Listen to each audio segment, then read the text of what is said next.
સુરેન્દ્રનગરના ચોટીલા અને થાનગઢ વિસ્તારમાં ગેરકાયદેસર ખનન સામે વહીવટીતંત્ર મોટું ઓપરેશન હાથ ધર્યું છે। નાયબ કલેક્ટર એસ.ટી. મકવાણાની ટીમે રાતભર પેટ્રોલિંગ દરમિયાન 2 અલગ અલગ સ્થળોએ દરોડા પાડી ગેરકાયદેસર ખનનનો પર્દાફાશ કર્યો છે।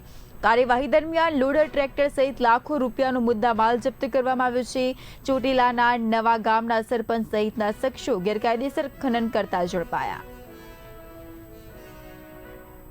આજે રાત્રિ દરમિયાન અમારી ટીમ સાથે ચોટીલા, થાનગઢ અને મૂળી વિસ્તારમાં જે ખનન પ્રવૃત્તિ થતી હોય છે એ ખનન પ્રવૃત્તિ અટકાવવાના ભાગરૂપે અમારી ટીમ સાથે અમે રાત્રિ દરમિયાન તપાસમાં હતા। તે દરમિયાન આજે કુલ 2 રેડ છે એ 2 રેડ સફળ થઈ છે, જેમાં પ્રથમ રેડ છે એ સવારે 6 થી 7ના ગાળાની અંદર ચોટીલા તાલુકાના નાવા ગામે સરકારી સર્વે નંબરની અંદર ખનન કરાવતા સરપંચ લાભુભાઈ દેવાભાઈ અઘારા ત્યાંથી એક લોડર મશીન અને એક ટ્રેક્ટર ટ્રોલી સાથે 21 લાખનો મુદ્દામાલ જપ્ત કરવામાં આવેલ છે।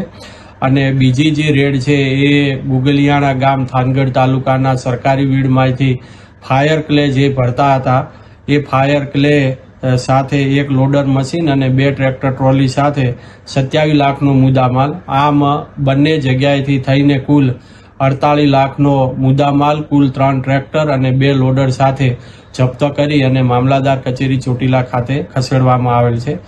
આ જે ગુગલિયાણા ગામે જે ખનન કરાવનાર, વહન કરાવનાર કાનાભાઈ બાથાભાઈ રાઠોડ રહે ખાખરાળી, તાલુકો થાનગઢ છે। આ તમામે ઈસમોને આઈડેન્ટિફાઈ કરવામાં આવેલ છે અને આ બંને ઈસમો સામે કાયદેસરની કાર્યવાહી હાથ ધરેલ।